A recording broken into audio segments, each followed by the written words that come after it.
दोस्तों, कैसे हैं आप लोग। आशा करता हूँ आप सभी जो है बहुत ही शानदार तरीके से अपने जीवन को एंजॉय कर रहे होंगे और आपकी पढ़ाई भी शानदार उतनी ही अच्छी चल रही होगी। ऐसी अपेक्षाओं के साथ चलिएगा, आज तो नए एक वीडियो के साथ मैं जो है आपका अपना दोस्त समीक कुमार फिर से हाजिर हो चुका हूँ एक नए नए उमंग नए जोश के साथ। तो शुरू करते हैं हमारा आज का ये वीडियो लेक्चर, ज़्यादा लेट ना करते हुए। तो देखिएगा, इस वीडियो में हम जो है कंप्लीट डिस्कस करने वाले हैं आपका C TET exam 2011 EVS question paper को, जो कि 2011 का जो एग्ज़ाम हुआ था सीटेट एग्ज़ाम ईवीएस का, उसका क्वेश्चन पेपर हम जो है कंप्लीट डिस्कस करने वाले, एनालिसिस करने वाले, फुल एनालिसिस आपको देखने को मिलेगा। तो अंत तक बने रहिएगा हमारे साथ इस वीडियो में। तो चलिए सबसे पहला प्रारंभ करते हैं आज का हमारा इस वीडियो का पहला क्वेश्चन। तो पहला नंबर का क्वेश्चन क्या बोलता है, पर्यावरण अध्ययन के शिक्षक के रूप में जब आप बच्चों को चिड़ियाघर ले जाने की योजना बनाते हैं तो आप बच्चों को निम्नलिखित में से कौन सी गतिविधि करने की अनुमति नहीं देंगे। अच्छा, यहाँ पे निगेटिव क्वेश्चन है तो इसलिए इसका आंसर भी हमारा क्या हो जाएगा, निगेटिव, है ना।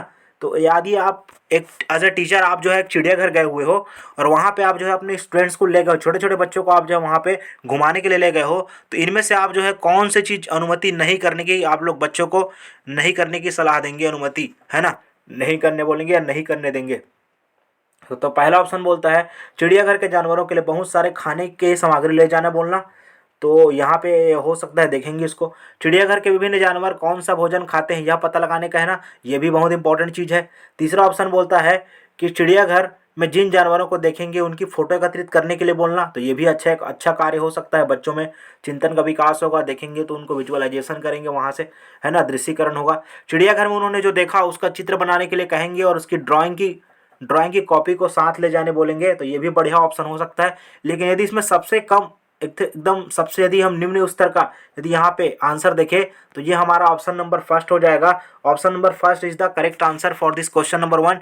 ये पहला क्वेश्चन का जो है, यदि आप किसी छोटे बच्चों को चिड़ियाघर में ले जाते हो तो वहाँ पे आप जो है ये कौन सी गतिविधि करने की अनुमति नहीं देंगे। तो ये आप बोलेंगे बच्चों की ज़्यादा से ज़्यादा खाना मत ले जाओ, बहुत सारे खाने की चीज़ें आप सामग्री ले जाने के लिए नहीं बोलेंगे, क्योंकि इसका कोई फ़ायदा होने वाला नहीं है। बल्कि ऑप्शन नंबर बी में आप देख रहे हो कि चिड़ियाघर में यदि विभिन्न प्रकार के जानवर हैं तो वो कौन से भोजन करते हैं उनके पता लगाने बोलेंगे। वहाँ से बच्चों में रुचि जागृत होगी, जानने की इच्छा जागृत होगी, उनका खान पान के बारे में जानेंगे, बच्चे सीखेंगे, समझेंगे, है ना। इसके अलावा चिड़ियाघर में जिन जानवरों को देखेंगे उनकी फ़ोटो एकत्रित करने बोलेंगे।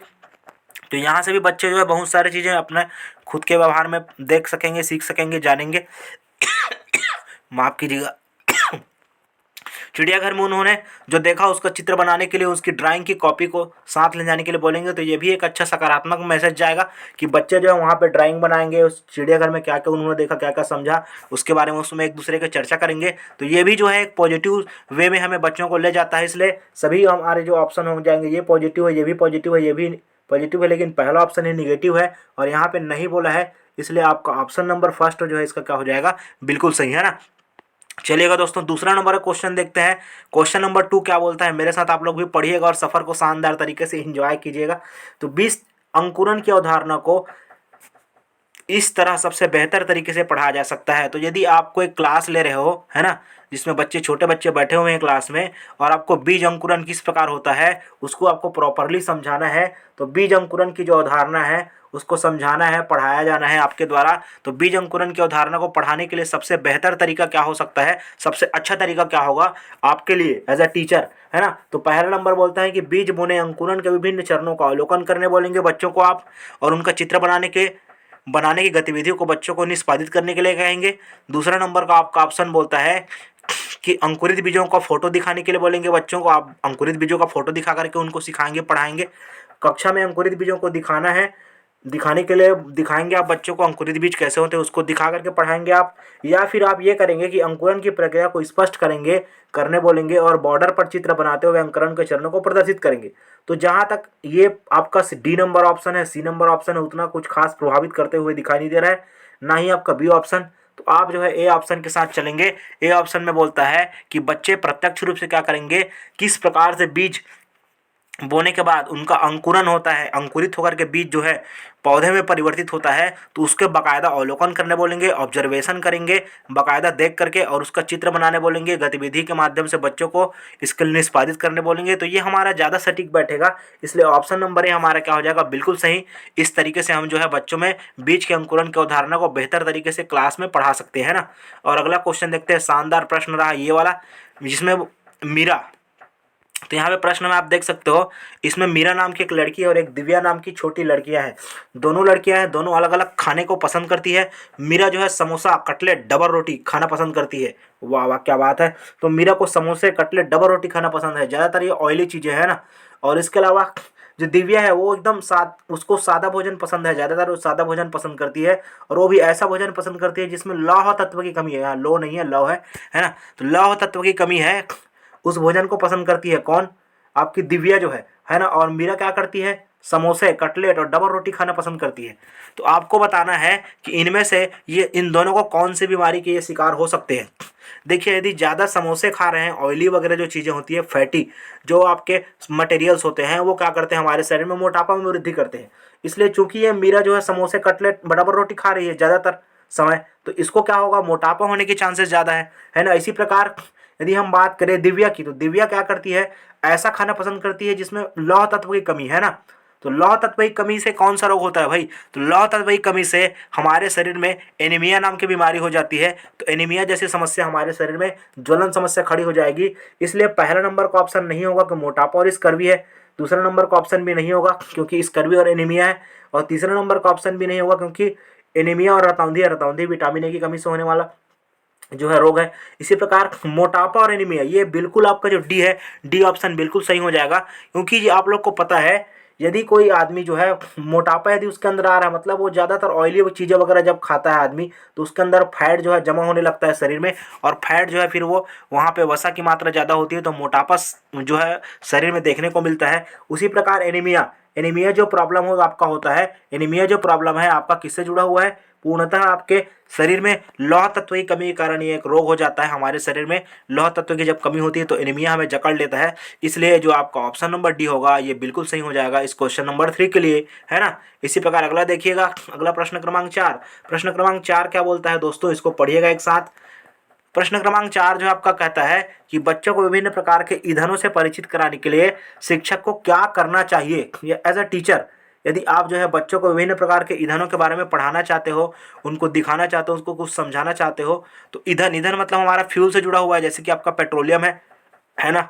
हमारा जो है घरों में जो भोजन पकाने के लिए आजकल ईंधन में जो है हम लोग गैसों का यूज़ कर रहे हैं, एलपीजी, सीएनजी, ऐसे जो आपके ईंधन हैं, इन ईंधनों के बारे में आप जो है पढ़ाना चाहते हो, बच्चों को परिचित कराना चाहते हो, उसको इंट्रोडक्शन कराना चाह रहे हो, तो उसके लिए आप बच्चों के साथ कैसा पढ़ाई कराओगे, उसको आप कैसे व्यवहार करोगे।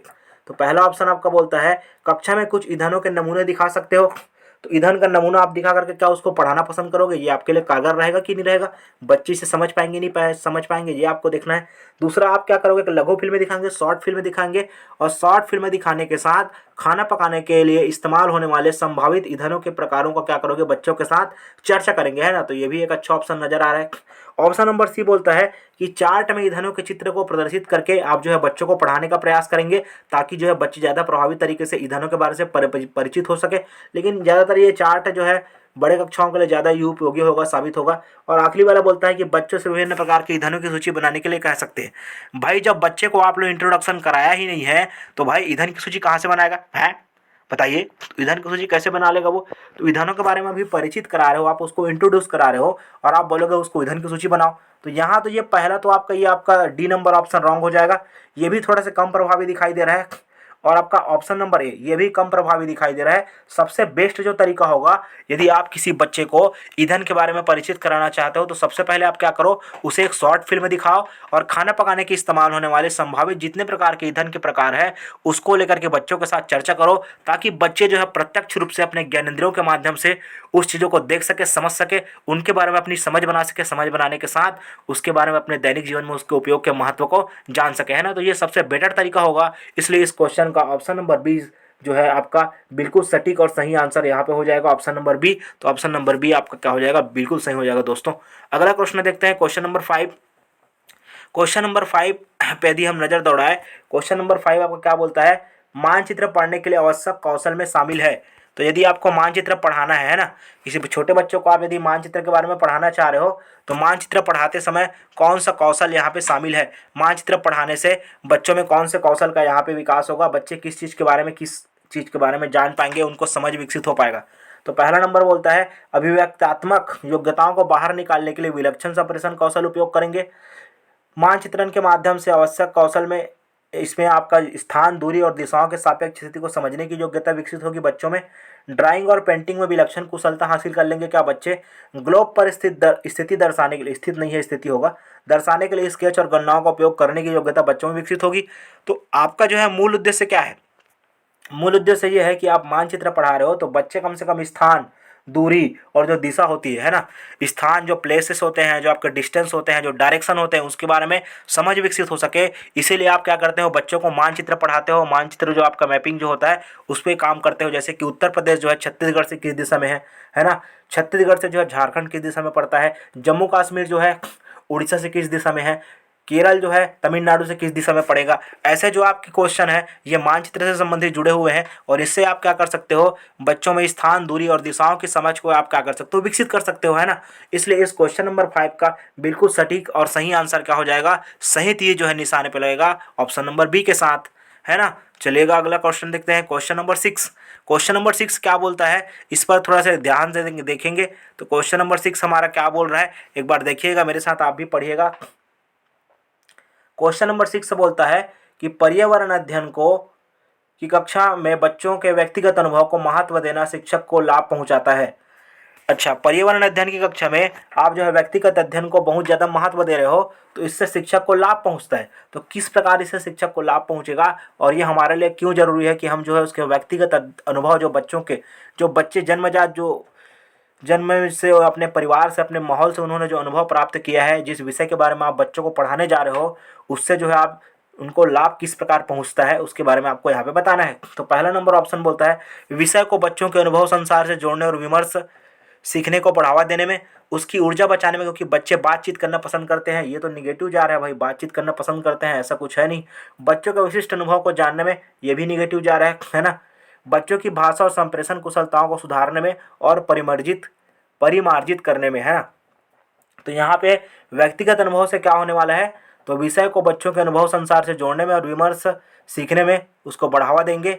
तो इसलिए इस क्वेश्चन का जो है आपको ऑप्शन नंबर क्या हो जाएगा, option number A. Option number A बिल्कुल सही हो जाएगा, क्योंकि भाषा का यहाँ और संप्रेषण का यहाँ बच्चों से कुछ लेना देना नहीं, क्योंकि यहाँ पे भाषा जैसे विषय का बात नहीं किया जा रहा है।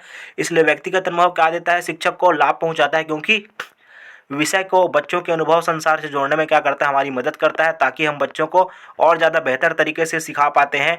उनके दैनिक जीवन से संबंधित घटनाओं से उसको जोड़ करके बच्चों के अंडरस्टैंडिंग बिल्डअप कर पाते हैं ना। इसलिए हमारा ऑप्शन नंबर क्या हो जाएगा, उस वाला ऑप्शन नंबर 6, क्वेश्चन नंबर 6 का ऑप्शन नंबर डी क्या हो जाएगा, बिल्कुल परफेक्ट। माफ कीजिएगा। यह देखा गया है कि पाचन क्रिया बाहर की अपेक्षा अमाशय के अंदर अधिक तेजी से होती है, क्योंकि जो डाइजेशन होता है वो बोल रहा है स्टमक के अंदर जो है अधिक तेजी से हो जाता है, बल्कि स्टमक के बाहर नहीं होता। क्यों नहीं होता, क्यों स्टमक के अंदर जो है अपेक्षा बहुत तेजी से पाचन की क्रिया हो जाती है बाहर की अपेक्षा स्टमक के अंदर। तो पहला ऑप्शन बोलता है पाचक रस जो है जब अमाशय के बाहर निकलते हैं तो निष्क्रिय हो जाते हैं, तो ये तो नहीं हो सकता। अमाशय के अंदर भोजन का मंथन होता रहता है, जिससे उसकी सतह का क्षेत्रफल बढ़ जाता है और एंजाइमिक क्रिया तेज हो जाती है। ये ऑप्शन आपका बिल्कुल सही हो सकता है। ऑप्शन नंबर सी पढ़ते हैं, पाचक रस अमाशय के अंदर अम्लीय होते हैं जबकि बाहर वहाँ क्या हो जाते हैं, क्षारीय हो जाते हैं ना। तो ये भी इसका कोई सेंस निकल नहीं रहा है। अमाशय के अंदर भोजन की उपस्थिति में पाचक रस का उत्पादन जो है प्रोडक्शन बहुत ज़्यादा हो जाता है, तो ये भी आपका क्या हो जाएगा, निगेटिव। तो हमारा option number B is the perfect answer. Option number B बोलता है कि भैया अमाशय के अंदर क्या है, भोजन का मंथन मतलब होता है जैसे दूध से दही और दही से घी आप लोग को जैसे बनाना है तो वहाँ पे आप मंथन करते हो ना। मंथन मतलब उसको निचोड़ की तरह एकदम घुमा फिरा के उसको मथते रहते हो। तो वैसे ही आपका यहाँ पे क्या है, मंथन होता है, जिससे क्या होता है स्टमक जो होता है, स्टमक में जो सतह होता है उसका क्या होता है, क्षेत्रफल यहाँ पे क्या हो जाता है, इंक्रीज होता है, बढ़ जाता है।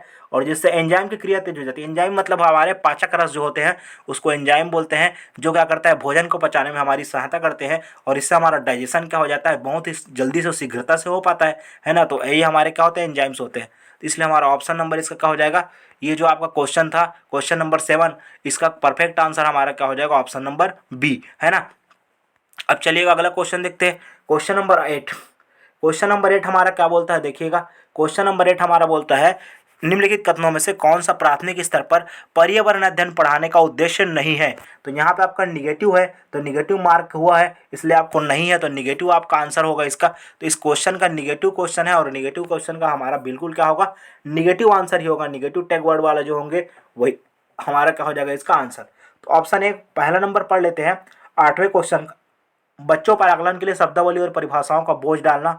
तो बोझ डालना किसी का उद्देश्य नहीं होता, ये तो एकदम ज़्यादा निगेटिव बता रहा है कि बच्चों में बोझ डालेंगे तो बोझ डाल करके जो है हम बच्चों में कभी भी आकलन के लिए शब्दावली परिभाषाओं का बोझ डालेंगे तो उसमें जो है तनाव बढ़ेगा, बच्चे जो है विषय से भटक जाएंगे, है ना। तो ये हमारे लिए निगेटिव हो रहा है और निगेटिव क्वेश्चन है और निगेटिव आंसर पूछा है, इसलिए हमारा ऑप्शन नंबर ए ही इसका क्या हो जाएगा, बिल्कुल परफेक्ट हो जाएगा। क्योंकि प्राथमिक स्तर पर कभी भी हमारा उद्देश्य ये नहीं होना चाहिए कि हम बच्चों पर क्या करें, आकलन के लिए शब्दावली और परिभाषाओं का जम करके बोझ डालें ताकि बच्चे जो है सीख ना पाए, ऐसा तो हमारा उद्देश्य होना नहीं चाहिए।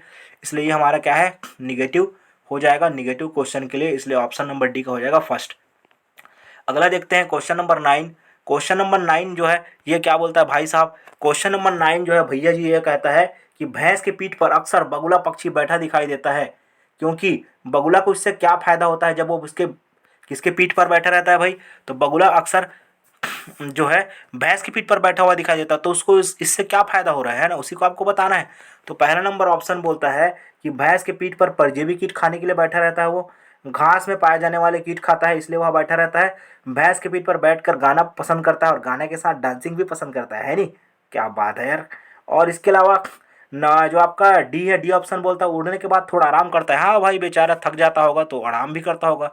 तो चलिए इसका यदि हम सही और सटीक आंसर देखें तो इसका ऑप्शन नंबर ए क्या हो जाएगा, बिल्कुल सही, क्योंकि वो परजीवी कीट को खाता है और क्या करता है, इससे भैंस को भी फायदा हो जाता है। भैंस जो है उसके ऊपर कीट जो चढ़े हुए रहते हैं, जो उसका खून चूसते रहते हैं ना, उनसे जो है उसको छुटकारा मिल जाता है। उसके अलावा जो बगुला होता है, बगुले को भी क्या मिल जाता है, अपना भोजन मिल जाता है। इस प्रकार दोनों एक दूसरे से क्या होते हैं, जुड़े होते हैं अपने अपने फायदे के लिए, इसलिए इसको सहजीवी संबंधी बोला जाता है।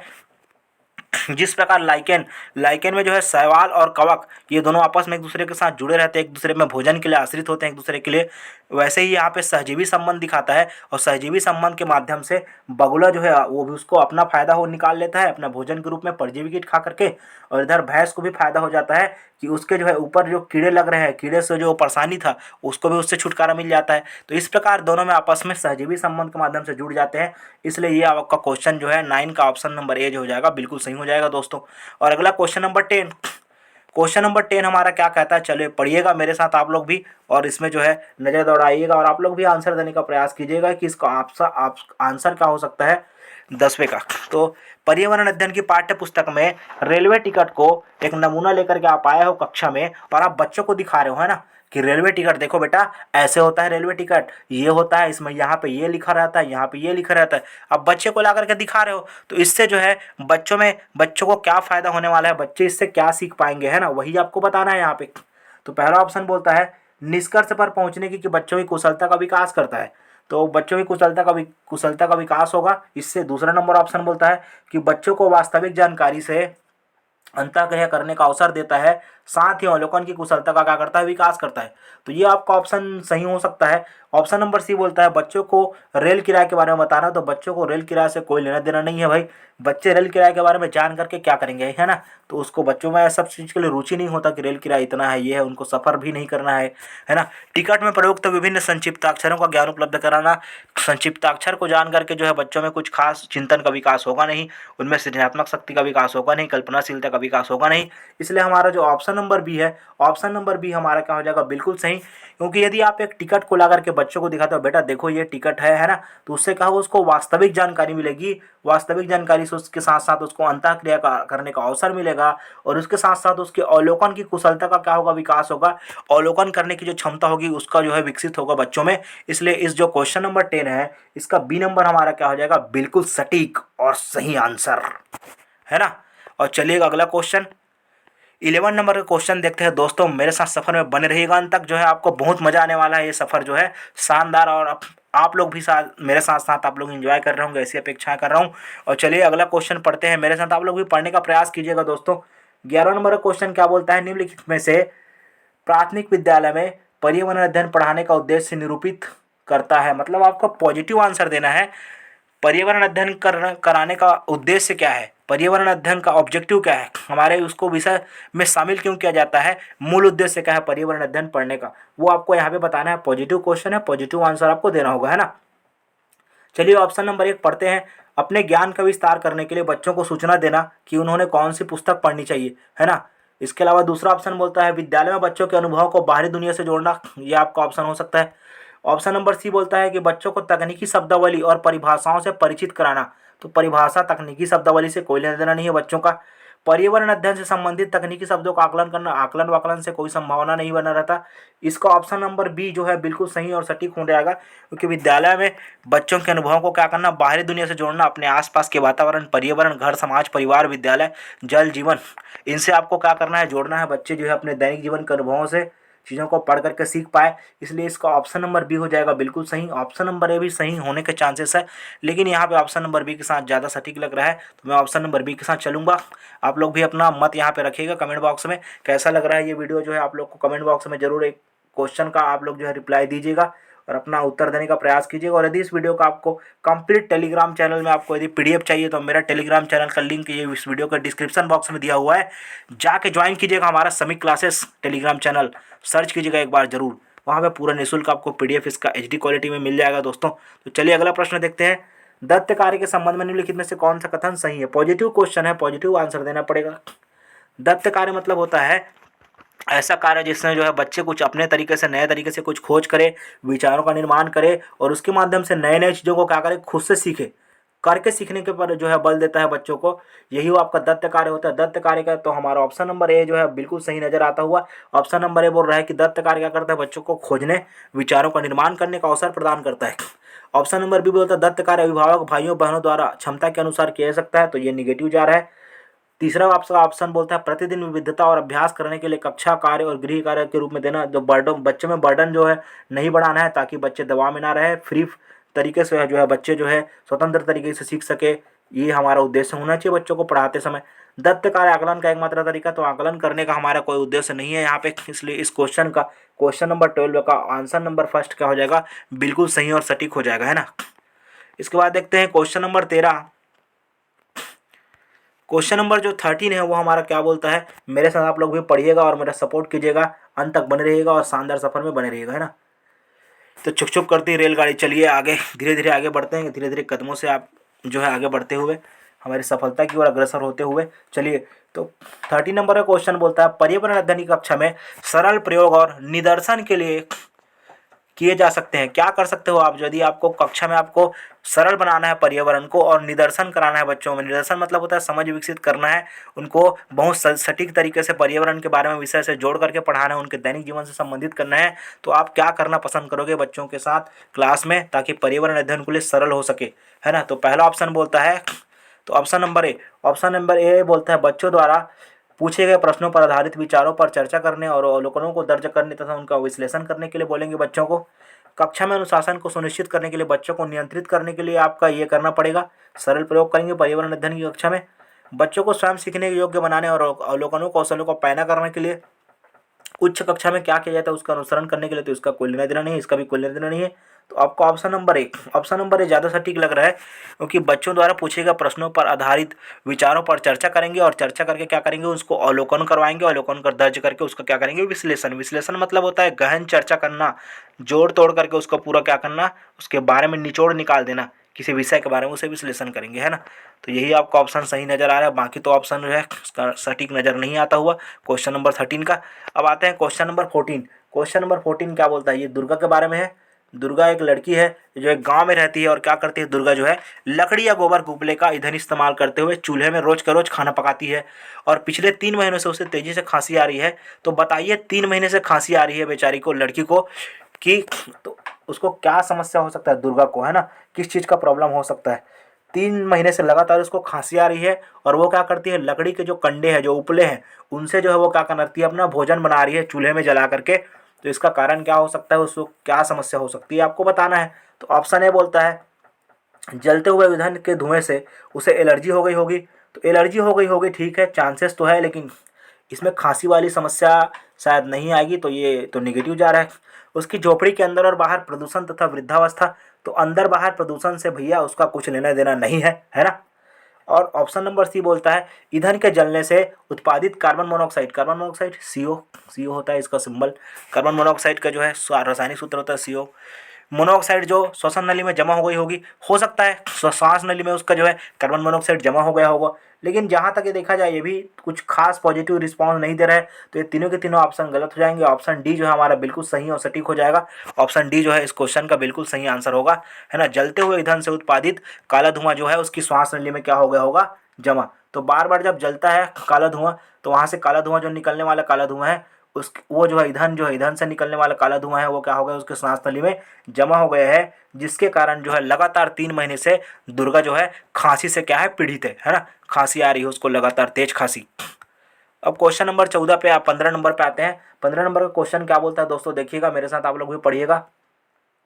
15 नंबर का क्वेश्चन ये बोलता है, दोपहर के भोजन अवकाश के बाद पर्यावरण अध्ययन पढ़ाते समय आप यह पाते हैं कि बच्चे पाठ में रुचि नहीं ले रहे हैं, आप क्या करेंगे, है ना। तो आप देखते हैं कि दोपहर का समय है, मध्याह्न भोजन किए हैं बच्चे, दबा करके मध्याह्न भोजन हो गया है और बहुत ही स्वादिष्ट सब्जी बना था, बच्चे जो है कस के खाना खा लिए हैं।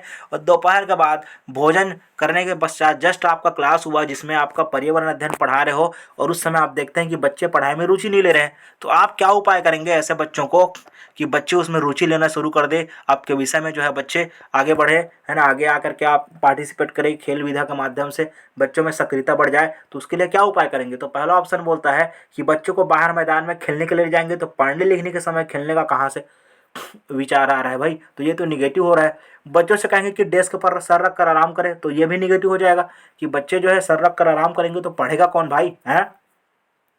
बट पाठ को रोचक बनाने के लिए बहुआयामी बुद्धि पर आधारित श्रव्य दृश्य सामग्री, ये बहुत इंपॉर्टेंट है भाई। Audio video visual, audio visual, ठीक है। ऑडियो जो वीडियो है, वीडियो जो है आपका टीएलएम वगैरह जो होता है उसका हम क्या कर सकते हैं, यूज़ कर सकते हैं, और उसके माध्यम से हम क्या कर सकते हैं, दृश्य श्रव्य सामग्रियों के माध्यम से हम क्या कर सकते हैं, यहाँ पे उसका प्रयोग करेंगे, है ना। तो ये आपका बिल्कुल क्या हो जाएगा, सही और सटीक जो है इसका आंसर हो जाएगा दोस्तों, है ना।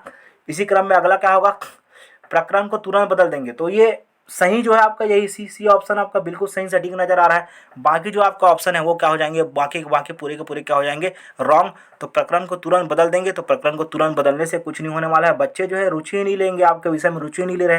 तो ऑडियो विजुअल जो एड्स होते हैं ना, दृश्य श्रव्य सामग्री होता है, वो क्या करते हैं, हमारे जो अध्ययन अध्यापन की क्रिया होती है उसको क्या करता है, इंटरेस्टिंग बनाता है, और उससे जो है बच्चे जो है उसको एंजॉय करके सीखते हैं ना।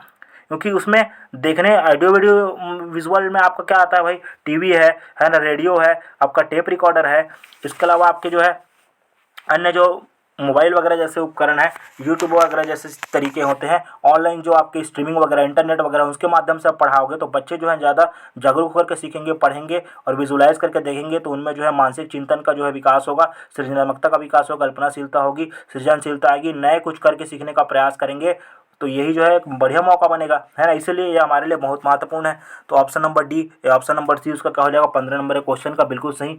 अब आते हैं क्वेश्चन नंबर 16। क्वेश्चन नंबर 16 आपका क्या बोल रहा है, देखिए क्वेश्चन नंबर 16 आपका बोल रहा है कि एक विद्यालय ने राजस्थान के लिए कक्षा 5 के बच्चों के लिए शैक्षणिक भ्रमण की योजना बनाई। भ्रमण के दौरान बच्चों से आपकी क्या अपेक्षा रहेंगी, है ना। तो एक क्लास जो है 5 के बच्चे हैं, उनको जो है एक स्कूल है ना, एक स्कूल ने प्लानिंग किया कि चलो बेटा क्लास 5 के जितने भी बच्चे हैं आपको शैक्षणिक भ्रमण पर ले जाते हैं, एजुकेशनल टूर पे। तो एजुकेशनल टूर में जब बच्चों को ले गए तो उनसे जो है क्या अपेक्षा रहेंगी, यदि आप उसको एजुकेशनल टूर पे ले गए हो तो आप उनसे क्या अपेक्षा लेकर के ले गए हो उसको एजुकेशनल टूर में। तो पहला नंबर का आपका ऑप्शन बोलता है, यदि उनके कोई प्रश्न ना हो तो उन्हें दर्ज कर लेना चाहिए और घर पहुंचने के बाद अभिभावकों से उसे पूछना चाहिए। तो ये तो निगेटिव है भाई, आप टीचर क्यों गए हुए बताओ, आपसे प्रश्न पूछा जा रहा है तो आपको जवाब देना है, बच्चों के उत्साह जो है उनके अंदर उत्साह को शांत करना है ना, प्रोत्साहित करना है चीज़ों को प्रश्न पूछने के लिए। चीज़ों के बारे में बिना कोई प्रश्न पूछे सभी का अवलोकन करना चाहिए, तो ये भी सही नहीं हो रहा है भाई। बिना कोई प्रश्न करे सभी का अवलोकन करते रहो बेटा, ऐसे करके बोल करके उनको थोड़ी बोलेंगे, है ना। तो अवलोकन करेंगे, उसके अलावा उसको बोलेंगे कि बेटा अवलोकन करो, देखो क्या हो रहा है, कौन सा जानवर है, क्या है, उसके बाद हमें से प्रश्न करो, है ना। उन्हें आनंद उठाना चाहिए, तो आनंद उठाना चाहिए तो ठीक है भाई, आनंद उठाने तक को, लेकिन आनंद उठाने के अलावा शिक्षाप्रद जो है जानकारी भी तो बच्चों से जुड़ा हुआ होना चाहिए ना। उन्हें उन्हें ध्यान से अवलोकन करना चाहिए, टिप्पणियां दर्ज करनी चाहिए और अपने अवलोकनों को बांटना चाहिए। ये बिल्कुल सटीक और सही होगा, तीर जो है एकदम सही सटीक निशाने पर लग रहा है, सीधा, है ना। Option number D. Option number D बोलता है कि आप बोलेंगे बेटा ध्यान से अवलोकन करो, जो जो आप चीज़ें देख रहे हो उसको समझो, पढ़ो, है ना। उसके बारे में अपने कॉपी में नोट दर्ज करो, टिप्पणी लिखो, और टिप्पणी लिखने के बाद क्या कीजिए बेटा, उसको सभी जो है ना, अभी जो है आप लोग अवलोकनों को बांटो एक दूसरे के ऊपर, एक दूसरे को अवलोकन को बांटो, और अवलोकन को बांट करके देखो कि उन्होंने क्या देखा क्या समझा, आपने क्या देखा क्या समझा, किसी जानवर के बारे में, किसी पक्षी के बारे में, किसी चिड़िया के बारे में, जी, जैसे कंगारू जो है, आपके शेर है ना, लायन है, इन सब के बारे में आपने क्या क्या देखा, सभी अलग अलग तरीके से लिखो, और उस नोट को क्या करो फिर पढ़ो, है ना। तो इस प्रकार से आप चर्चा करने के लिए बोल सकते हो। इसके अलावा एक ऑप्शन क्या आपका क्या है, बहुत सारे ऑप्शन है उसमें, है ना। तो ऑप्शन नंबर डी क्या हो जाएगा, 16 का बिल्कुल सही सटीक। और क्वेश्चन नंबर 17 बोलता है, रीना अपने कपड़े सॉरी रीना अपने घर का कूड़ा नीचे आदर्श तरीके से दो दारी में अलग करती है, और रीना ने दो दारी में कूड़ा निम्न आधार पर अलग किया। तो एक दो आपके कचरा पेटी है, दो अलग अलग कचरा पेटी है जो आपकी स्क्रीन पर दिख रहा होगा, अलग अलग प्रकार का दो कचरा पेटी है। दोनों कचरा पेटी में जो है रीना जो है अलग अलग कचरे को अलग करती है। पहले वाले कचरा पेटी में देखिए जैम की बोतल, सॉस की बोतल, उपयोग में लाए गए टूथपेस्ट, ट्यूब, प्लास्टिक के खिलौने, ये सब रखती है। ये सब कृत्रिम है ना, बनावटी जो चीज़ें हैं वो है। और पेड़ पौधों से बने हुए चीज़ें देखो, केले का छिलका है, सब्जियों के छिलके हैं, सूखी पत्तियां हैं, अखबार, ये सब क्या है, हमारे प्रकृति से प्राप्त होने वाले, पेड़ पौधों से प्राप्त होने वाले जो है अपशिष्ट पदार्थ है ना, बचे हुए जो अवशेष है वो। तो दो अलग अलग बॉक्स में रखती है। तो आपको ये बताना है कि यहाँ पे इसका जो है इस क्वेश्चन का सही और सटीक आंसर क्या हो जाएगा। तो पहला क्वेश्चन बोलता है कि पहला जो बॉक्स है वो क्या बताता है, घरेलू कचरा का है, और दूसरा बॉक्स जो बताता है औद्योगिक कचरा का। तो ये तो उल्टा हो गया भाई, औद्योगिक कचरा ये हो गया, घरेलू कचरा ये हो गया, तो ये तो ऑप्शन हमारा गलत हो गया पहला नंबर। दूसरा ऑप्शन बी बोलता है दोनों के दोनों दुर्गंध रहित है। तो ये कैसे दुर्गंध रहित होगा भाई, दुर्गंध तो दोनों जगह ही आएगा, क्योंकि अपशिष्ट पदार्थ है तो दुर्गंध आएगा ही, है ना। तीसरा ऑप्शन बोलता है कि पहला जो आप लोग जो बॉक्स में रखे हो, है ना, पहला वाला जो दारी है, पहला वाला जो बॉक्स है, कचरा पेटी है, उसमें जो अपघटित ना होने वाले पदार्थ है, और दूसरा वाला जो पेटी है उसमें अपघटित होने वाले पदार्थ है। अच्छा, अपघटित ना होना, अपघटित होना क्या है, अपघटित ना होने का मतलब होता है जो आसानी से, साधारण तौर पे सूक्ष्म जीव, बैक्टीरिया जो ऐसे जीवाणु हैं उनके द्वारा जो है आसानी से नष्ट नहीं होते, वो अपघटित ना होने वाले हैं। और अपघटित होने वाले वे होते हैं जो साधारण तौर पे बैक्टीरिया, वायरस, जो फंगी है, एल्गी है ना, ऐसे जो आपके पदार्थ हैं वो उसको तुरंत अपघटित कर देते हैं। तो इसलिए इस क्वेश्चन का ऑप्शन नंबर सी इसका क्या हो जाएगा, बिल्कुल सटीक आंसर। क्योंकि जो हमारा बॉक्स नंबर 1 है, जो उसमें जो है पूरे के पूरे आपके देखिए प्लास्टिक से बनी हुई वस्तुएं, रियाल, टेफनॉल, पीवीसी, पॉलीविनाइल क्लोराइड जैसे जो आप घातक जो है केमिकल से बने हुए पदार्थ है, जिसमें बोतल है, सॉस की बोतल है ना, टूथपेस्ट है, ट्यूब, प्लास्टिक की बोतल है, सब क्या है, हानिकारक अपशिष्ट है, रासायनिक पदार्थों से मिलकर के बने हुए रासायनिक क्रिया के पश्चात, और ये सब आपके बहुलक है, पॉलीमर्स है। इसके अलावा जो आपका बॉक्स बी है वो सबके सब अपघटित होने वाले हैं, बहुत ही जल्दी तरीके से, शानदार तरीके से, जल्दी से अपघटित हो जाएंगे। इसलिए यहाँ पे आप देख सकते हो हमारा ऑप्शन नंबर सी इसका क्या हो जाएगा, बिल्कुल सही। ऑप्शन नंबर डी से इसका कोई लेना देना नहीं है ना। इसके बाद 18 नंबर के क्वेश्चन पे आते हैं। 18 नंबर का क्वेश्चन आपका क्या बोल रहा है दोस्तों, एक बार पढ़िएगा, शानदार क्वेश्चन है, बहुत ही सरल प्रश्न है, जो कि आपके जो है सीटेट एग्जाम में आगे आपको देखने को मिल सकते हैं ऐसे प्रश्न, मैं उम्मीद करता हूं। लेकिन थोड़ा लेवल जो है ऊपर हो चुका है सीटेट का, तो ऐसे प्रश्न सामान्यतः शुरुआती जो है ईयरों में प्रश्न पूछे जाते हैं वन लाइनर के, लेकिन अब थोड़े आपको लंबे चौड़े बड़े प्रश्न जो है देखने को मिलेंगे। चलिए कोई भी रहे, ये हमारा जो है हल तो इसको करना ही है। तो क्वेश्चन नंबर 18 देखिए, किसके नेतृत्व में चिपको आंदोलन को बल मिला। चिपको आंदोलन जो है ये आपका किसके नेतृत्व में बल मिला, तो AK बनर्जी, सुंदरलाल बहुगुणा, अमृता बिश्नोई, मेधा पाटकर, है ना। तो यदि हम बात करें इसमें जो है सबसे प्रमुख जो है चिपको आंदोलन के सबसे प्रणेता थे, सबसे नेतृत्व करता थे Sundarlal Bahuguna. Option number B इसका क्या हो जाएगा, बिल्कुल सटीक। सुंदरलाल बहुगुणा जो है इन्होंने चिपको आंदोलन में बढ़ चढ़ के भाग लिया। ये जो है पेड़ बचाओ अभियान के तहत चलाया गया था, जिसमें जो है वृक्ष को साथ जो है लोग जो है चिपक गए थे, उसे अपने बेटे की तरह जो है अपने सीने से लगा करके रखे हुए थे। एक माँ जो है जिस प्रकार अपने बेटे को अपने सीने से लगा के रखती है, उसी प्रकार लोग यहाँ पे वृक्ष को बचाने के लिए उनसे चिपक गए थे, और चिपक करके उन्होंने क्या किया था कि पहले तुम मुझे मारो फिर जो है पेड़ को काटना। इस प्रकार से जो है लोग जो है सरकार जब पेड़ कटाने के लिए चला रही थी अभियान, तो उस समय जो है इन्होंने पेड़ों को बचाने के लिए चिपको आंदोलन चलाया, जिसमें इन्होंने पेड़ से चिपक करके क्या किया, उन्होंने पेड़ों की सुरक्षा की। जिसमें जो है सबसे आगे जो है इसके जो प्रमुख नेतृत्व करता थे वो थे Sundarlal Bahuguna. Static GK question में भी आपका पूछा जाता है वन्य जीव संरक्षण से संबंधित प्रश्नों में, है ना। इसके अलावा आते हैं 18 नंबर का क्वेश्चन, 19 नंबर का क्वेश्चन। 19 नंबर का क्वेश्चन क्या बोलता है भाई, विटामिन ऐसे पदार्थ है जो, अच्छा विटामिन क्या पदार्थ है भाई, विटामिन ऐसे पदार्थ है जो जो क्या करता है, तो पहला ऑप्शन बोलता है खीनता जन्य रोगों से बचाव के लिए थोड़ी मात्रा में आवश्यक होता है, हमारी उपापचय दर बढ़ाकर भार में कमी लाता है, वह अपचय दर बढ़ाकर भार में कमी, भर नहीं है भार होगा। स्वास्थ्य स्वस्थ रहने के लिए दवाई के रूप में उपयोग किए जाते हैं। पेशी विकास के लिए हमें ताकतवर बनाते हैं, है ना। तो इसमें हमारा ऑप्शन नंबर जो है, यदि सभी ऑप्शन को हम देखें तो ज़्यादा हमारा सटीक आंसर जाता है पहला नंबर, हिंताजन्य रोग। हिंताजन्य रोग के अंतर्गत आपका रतौंधी है, स्कर्वी है ना। बहुत सारे ऐसे रोग हैं, बेरी बेरी जो रोग होता है, रिकेट्स जो होता है, ऐसे जो हिंताजन्य रोग होता है, या घेंघा रोग जो गाल ब्लेडर जो आपको बोलते हो सॉरी, तो जो घेंघा रोग जो होते हैं आपके, ऐसे जो रोग होते हैं, इनसे बचाव के लिए हमें क्या होता है, विटामिन हमारे शरीर के लिए बहुत ज़्यादा आवश्यक होता है। हरे पेड़ पौधे, हरे सब्जी जो है, पालक है ना, अंडे है, इसके अलावा मांसाहार जो आपके लेते हो, पनीर है, अंडे है ना, इसके अलावा मछली है। इन सब चीज़ों से हमें क्या मिलता है, विटामिन, अलग अलग विटामिन मिलते हैं। आंवला है, नींबू है, संतरा है। तो ये सब हमारे लिए क्या बहुत ज़्यादा जरूरी है, क्योंकि ये क्या करते हैं, हमें हिंताजन्य जो रोग होने वाले हैं उनसे हमारे शरीर के क्या करते हैं, बचाव करते हैं। और बचाव के लिए हमारे शरीर के लिए बहुत ही थोड़ी मात्रा में क्या है, हमारे लिए हमेशा आवश्यक है। इसलिए ऑप्शन नंबर क्वेश्चन नंबर 19 का जो ऑप्शन नंबर है वो क्या हो जाएगा, बिल्कुल सही और सटीक हो जाएगा दोस्तों। तो बहुत ही शानदार तरीके से जो है अंत तक बने हुए हैं आप लोग मेरे सपोर्ट में। बहुत ही मज़ा आ रहा है मुझे भी आप लोग के साथ काम करते हुए, आप लोग से मिल करके, मुझे पढ़ाई करते हुए। चलिएगा अगला प्रश्न पढ़ते हैं, आप लोग जो है मेरे साथ पढ़िएगा आप लोग भी। ग्रामीण क्षेत्रों में गाय का गोबर से झोपड़ी की दीवारों को और फर्श को लीपा जाता है। अच्छा, गाय के गोबर से झोपड़ी की दीवारों को और फर्श को लीपा जाता है, तो इससे क्या फ़ायदा होगा भाई, बताइए। इससे क्या फ़ायदा होगा, तो बताइए। फर्श को प्राकृतिक रंग देने के लिए, दूसरा कीड़ों को दूर रखने के लिए, तीसरा चिकना और साफ बनाने के लिए, चौथा खुरदुरा और घर्षण बढ़ाने के लिए, है ना। तो देखो, जिसका मूल उद्देश्य रहता है आपका कि घर जो गांव में गाय के गोबर से, तो गाय के गोबर से झोपड़ी की दीवारों को और फर्श को इसलिए लिपा जाता है ताकि जो है हम क्या कर सके, हमारा जो घर है वो क्या रहे, चिकना और साफ बना रहे। तो ऑप्शन नंबर सी जो है इसका सही हो जाएगा। लेकिन कहीं कहीं आपको आपका ऑप्शन नंबर बी, कहीं कहीं पे आपको ऑप्शन नंबर बी भी देखने को मिलेगा। तो इसमें मेरा थोड़ा डाउट है, आप लोग देख लीजिएगा इसका ऑप्शन नंबर कौन सा ज़्यादा सटीक बैठेगा। लेकिन मेरे हिसाब से तो यहाँ पे आपका ऑप्शन नंबर सी ज़्यादा सही होना चाहिए, और इसके अलावा ऑप्शन नंबर बी भी आपका सही हो सकता है। तो इसमें थोड़ा मुझे डाउट है, तो देख लीजिएगा इसका आंसर क्या होगा। आप लोग कमेंट बॉक्स में कमेंट करिएगा। 20 नंबर के क्वेश्चन का आंसर जो है कमेंट बॉक्स में दीजिएगा आप सभी के सभी, है ना। ऐसी मैं आप लोग से उम्मीद रखता हूँ। और चलिएगा दोस्तों अगला प्रश्न पढ़ते हैं। एक किसान दानों को भूसे से अलग करना चाहता है, दोनों नहीं है, दानों को, है ना। प्रश्न यहाँ पे थोड़ा प्रिंटिंग मिस्टेक हुआ है, टाइपिंग मिस्टेक हुआ है। तो एक किसान जो है दानों को, तो एक एग्रीकल्चर फार्मर है जो दानों को क्या करना चाहता है, भूसों से अलग करना चाहता है। तो वह किस प्रक्रिया के तहत यह कार्य कर सकता है, तो कौन सी प्रक्रिया है भाई जिसके द्वारा हम क्या कर सकते हैं, जो दाने होते हैं, धान के दाने, उसको भूसे से अलग कर सकते हैं, है ना। तो ऑप्शन नंबर एक होता है फसल कटाई, तो इससे तो संभव नहीं है। दूसरा हस्तचयन, हस्तचयन में कितना दिन तक हस्तचयन मतलब होता है हाथ से छटनी करना किसी चीज़ को। थ्रेसिंग, थ्रेसिंग में तो हम क्या करते हैं भाई, धान की बालियों को पैरा वाला जो भाग होता है उससे अलग कर देते हैं। तो ये तो हमारे तीनों के तीनों ऑप्शन सही नहीं है दिखाई दे रहे हैं भाई। तो हमारे पास एक ही ऑप्शन बचता है, ऑप्शन नंबर हमारा कौन सा हो जाएगा, D. Option number D is the perfect answer. Option number D हमारा क्या हो जाएगा, बिल्कुल सही और सटीक।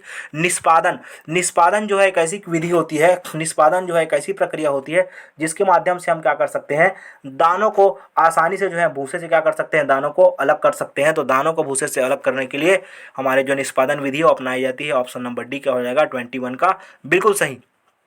इसके बाद आते हैं 22 नंबर का क्वेश्चन क्या बोलता है, पर्यावरण अध्ययन की पाठ्य पुस्तक में पहेलियां क्यों शामिल की जाती है, उसका उद्देश्य नहीं है। पहेलियों को शामिल करने का उद्देश्य नहीं है, तो निगेटिव क्वेश्चन है दोस्तों यहाँ पे, इसलिए इसका क्वेश्चन का आंसर भी क्या है निकलेगा हमारा, निगेटिव, है ना।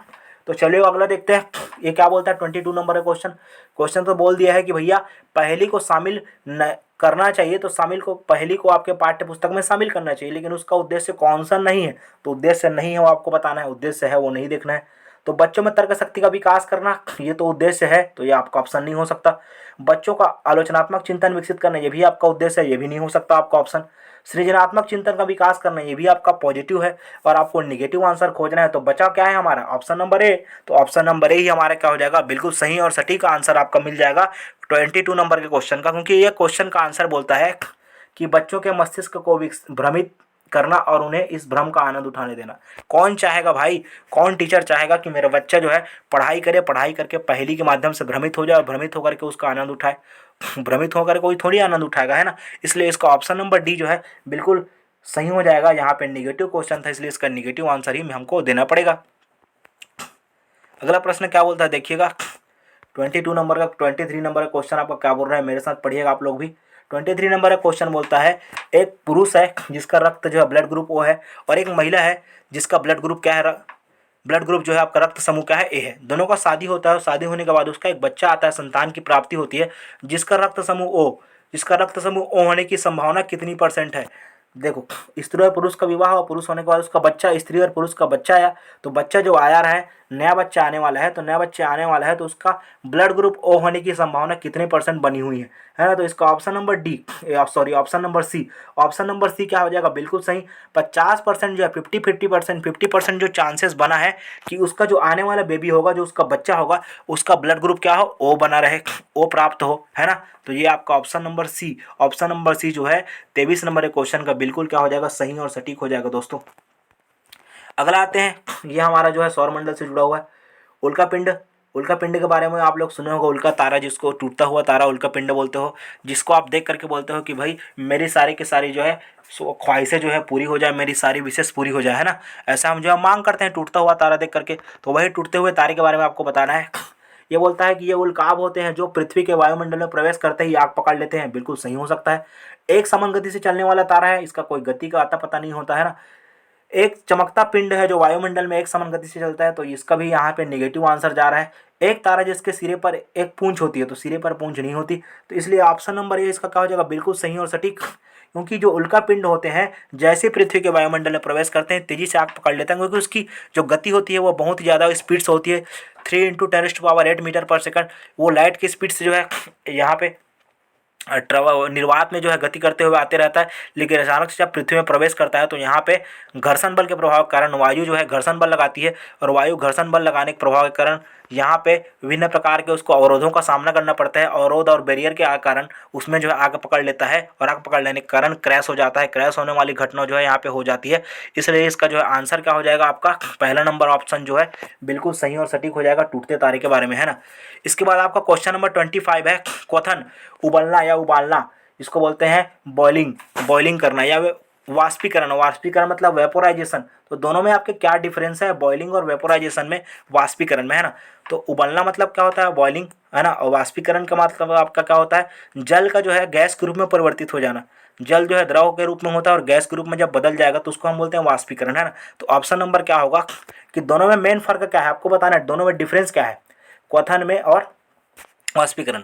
तो क्वथनांक क्या होता है, कोई भी पदार्थ के लिए, कोई भी मटेरियल के लिए एक ऐसा ताप होता है जिस ताप पर कोई पदार्थ जो है उबलना चालू हो जाए, बॉइलिंग स्टार्टिंग हो जाए, उसको क्वथन ताप बोलते हैं। तो वही बोल रहा है, क्वथन से द्रव का आयतन कम हो जाता है जबकि वाष्पीकरण में नहीं होता है। दूसरा, क्वथन में द्रव से वाष्पीकरण में परिवर्तन देखा जाता है जबकि वाष्पीकरण नहीं देखा जाता। ये ऑप्शन जो है कुछ मजा नहीं आ रहा है, दोनों के दोनों ऑप्शन कुछ खास नजर नहीं आ रहा है, दोनों को तो यहाँ पे गलत स्टेटमेंट दिया हुआ है। ऑप्शन नंबर सी बोलता है क्वथन से जल की अवस्था बदल जाती है जबकि वाष्पीकरण से नहीं बदलता। ये तो उल्टा हो गया भाई, वाष्पीकरण से जल की अवस्था बदल जाती है, क्वथन से नहीं बदलता दोस्तों, है ना। तो ये तो उल्टा हो गया, स्टेटमेंट ही गलत है यहाँ पे पूरा का पूरा। इसके बाद ऑप्शन नंबर डी, यही ऑप्शन नंबर डी आपका क्या हो जाएगा, बिल्कुल सही और सटीक। Option number D is the correct answer for question number 25। यहाँ पे ऑप्शन नंबर डी बोलता है कि वाष्पीकरण किसी भी तापमान पर हो सकता है जबकि क्वथन नहीं होता, बिल्कुल सही बात है।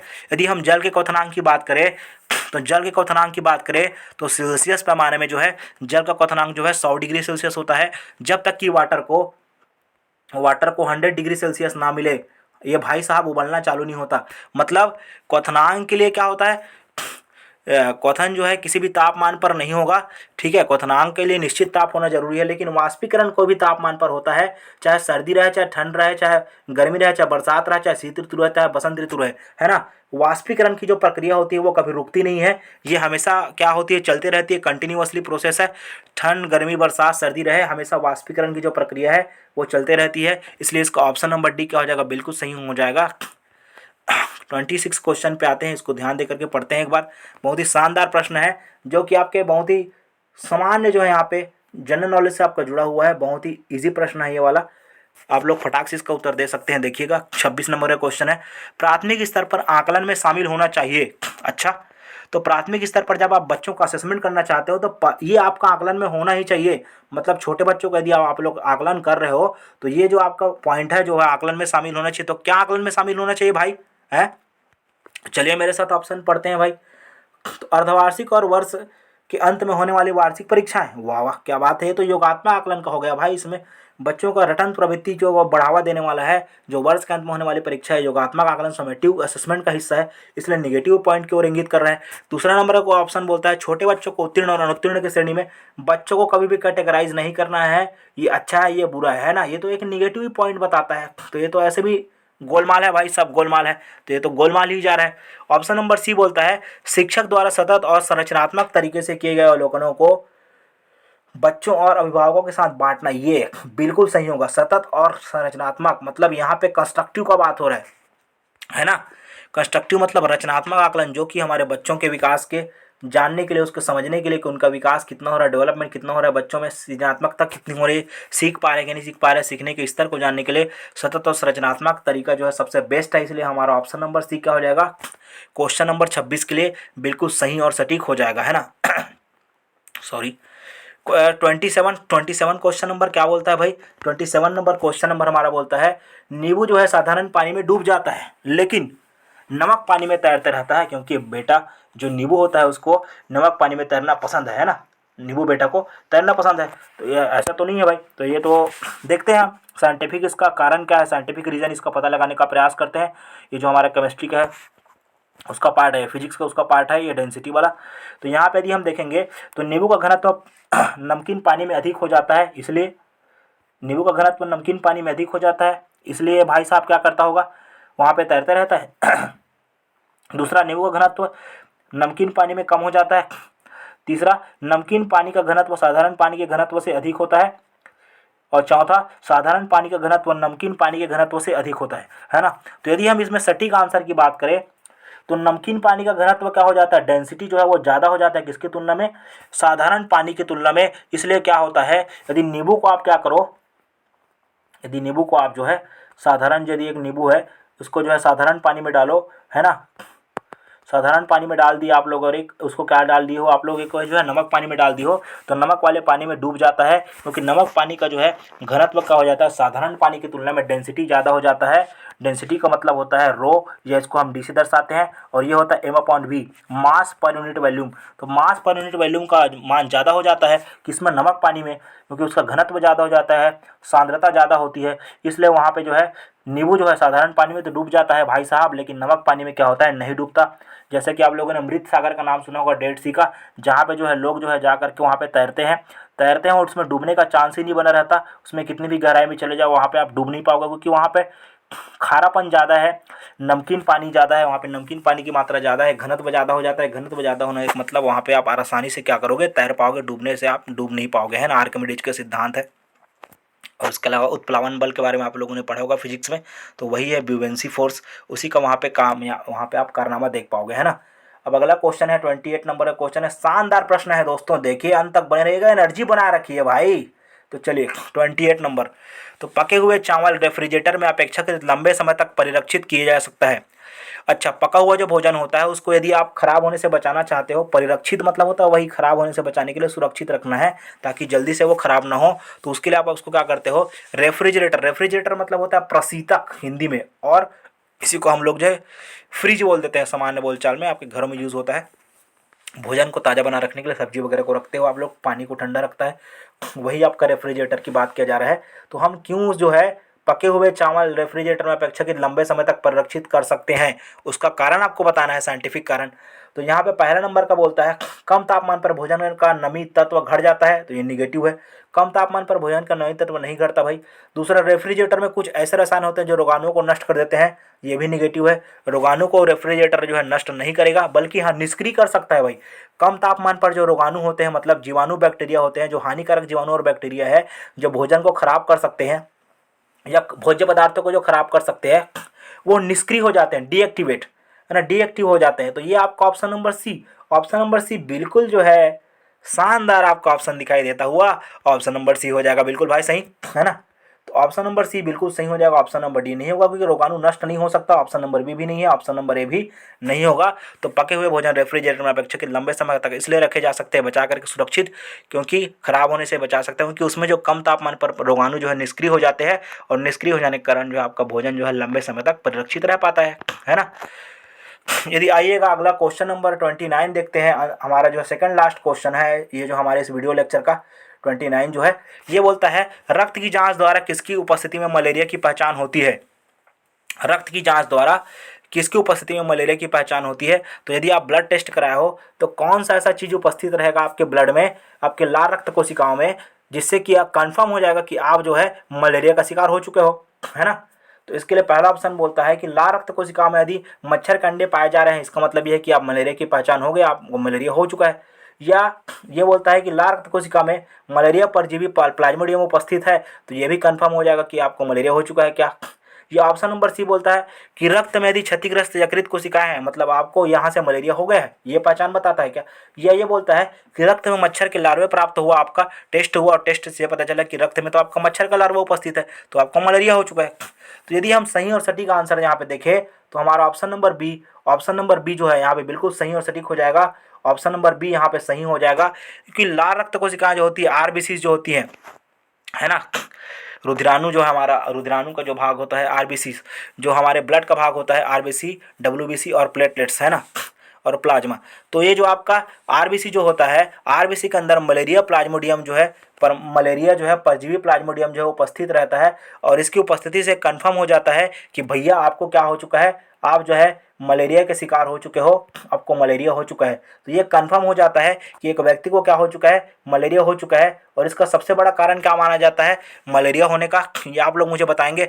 मलेरिया होने का सबसे बड़ा कारण क्या है भाई, मलेरिया होने का सबसे बड़ा कारण क्या है, मादा एनोफिलीज मच्छर, मादा एनाफिलीज मच्छर के काटने से ही मलेरिया होता है, यही उसका वाहक होता है, मादा एनाफिलीज मच्छर।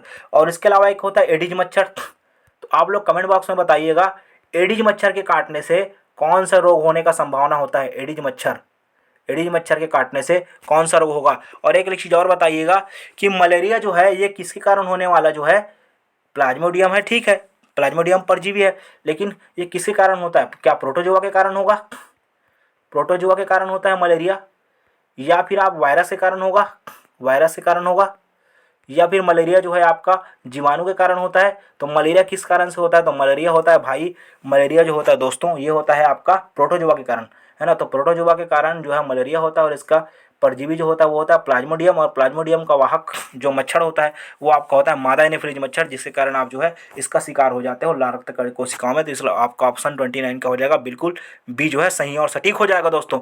तो अगला जो है 30 नंबर का जो 30 नंबर का क्वेश्चन है, last but not the least, है ना। हर जो है अंत जो है एक नई शुरुआत देता है, और इसीलिए ये हमारा जो अंत जो है वीडियो है हमारा एक नई शुरुआत देगा, जिसमें हम अगले वीडियो में देखेंगे 2012 के जो है शानदार जो है टॉप 30 जो है ईवीएस में जो आए हुए क्वेश्चन है उसको चर्चा करेंगे। उससे पहले चलो इस वीडियो को अंत कर देते हैं। पर्यावरण अध्ययन की कक्षा में अवधारणाओं को स्पष्ट करने के लिए कविताओं और कहानियों और कथनों का प्रयोग करना चाहिए। अवधारणाओं को आपको स्पष्ट करना है पर्यावरण अध्ययन की कक्षा में, तो आप क्या करोगे, पर्यावरण अध्ययन की कक्षा में अवधारणाओं को स्पष्ट करने के लिए कहानी और कविताओं का प्रयोग करते हो, तो इससे क्या आपको क्या फायदा होगा बच्चों में, आपका क्या विकास होगा बच्चों में, विकास किस प्रकार से होगा। देखो तो बच्चों में विद्यमान भाषिक और सांस्कृतिक विविधता को ध्यान में रखता है, इसलिए क्या करते हैं हम अवधारणाओं को स्पष्ट करने के लिए कविता और कहानियों का उपयोग करेंगे। तो ये तो निगेटिव जा रहा है। उचित दिशा में बच्चों की ऊर्जा को संकेंद्रित नहीं है, केंद्रित करने के लिए संकेंद्रित, तो ये भी निगेटिव जा रहा है। पाठ को आनंददायक और रोचक बनाने में इसका आपका उपयोग होता होगा, इसलिए आप कहानी और कविताओं को शामिल करते हो आपके पाठ्य पुस्तक में। या फिर कहानी और कविताओं को इसलिए शामिल किया जाता है ताकि स्थानीय और विश्व स्तर पर संसार की प्रकृति को खोजने में, कल्पना करने में और योग्यता का विकास करने में क्या हो सके, मदद मिल सके। तो यही जो आपका ऑप्शन नंबर डी है यही बिल्कुल जो है सटीक दे रहा है, 100 में 100 नंबर आपको यहाँ पे देकर लेकर के जाएगा ऑप्शन नंबर डी। तो ऑप्शन नंबर डी हमारा क्या हो जाएगा, बिल्कुल सटीक। ये बोलता है कि स्थानीय और विश्व स्तर पर संसार की प्रकृति को खोजने और कल्पना करने की योग्यता का विकास करना ही हमारा क्या होना चाहिए, मूल उद्देश्य होना चाहिए। और अवधारणाओं को स्पष्ट करने के लिए इसीलिए हम क्या करते हैं, कहानी और कविताओं का प्रयोग करते हैं, ताकि बच्चे जो है स्थानीय और विश्व स्तर के संसार की प्रकृति को खोज पाए, उनके बारे में समझ पाए, उनमें सोच विकसित हो, समझ विकसित हो, कल्पना शक्ति का विकास हो, बच्चों में नए नए चिंतनशीलता का विकास हो, बच्चे जो है नए नए जो है कार्य करने को सोचे, अपने से विचारों में बदलाव लाए और बच्चे समूह में कार्य करें, ऐसी हमारी जो है इच्छाएं रहती है। तो इस प्रकार जो है हमारा ये शानदार जो सफ़र रहा आप लोग के साथ, शुरू से आप लोग अंत तक बने रहे, उसके लिए बहुत बहुत धन्यवाद। और जो है अंत तक हमारे साथ जुड़े रहे, उसके लिए आप लोग का बहुत बहुत धन्यवाद। और इसी प्रकार अगले वीडियो में फिर से आप लोग के साथ मुखातिब होऊंगा। अगले वीडियो आपका बहुत जल्द अपलोड कर दिया जाएगा 2012 सीटेट ईवीएस का। तो चलिएगा, अंत तक आप लोग बने रहे, उसके लिए बहुत बहुत धन्यवाद। और इसी तरह हमारे वीडियो को सपोर्ट करते रहिएगा और आगे भी हमारे साथ बने रहिएगा। धन्यवाद। जय हिंद, जय भारत, जय छत्तीसगढ़।